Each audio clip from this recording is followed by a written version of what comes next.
సింహాచలం ప్రమాదంపై విచారణకి ఆదేశించింది ప్రభుత్వం. 3 సభ్యులతో కమిటీ ఏర్పాటు చేసింది. కమిటీలో సభ్యులుగా ఆర్ఎండ్బి శాఖ సీనియర్ ఇంజనీర్ తో పాటు ఒక ఐఏఎస్ ఆఫీసర్, ఒక దేవాదాయ శాఖ సీనియర్ అధికారి ఉంటారని మంత్రి ఆనం ప్రకటించారు.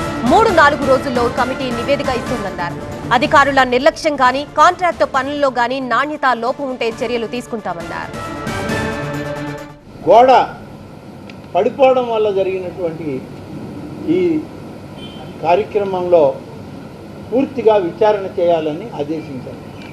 3 సభ్యులతోటి దీన్ని విచారణ చేసి ప్రాథమిక నివేదికను వెంటనే ప్రభుత్వానికి 3-4 రోజుల లోపలనే ఇవ్వాలని, ఆ నివేదిక వచ్చిన తర్వాత పూర్తి స్థాయి విచారణ చేసి ఒకవేళ ఏదైనా అధికారుల పొరపాటున్నా లేకుంటే గోడ నిర్మాణంలో తప్పులు జరిగి ఉన్నా, ఆ వ్యవస్థల్లో కాంట్రాక్టర్లలో లోటుపాట్లున్నా తగిన చర్యలు తీసుకుంటామని చెప్పి ముఖ్యమంత్రి గారు ఇప్పటికే మా అందరికి కూడా ఆదేశాలు ఇచ్చారు.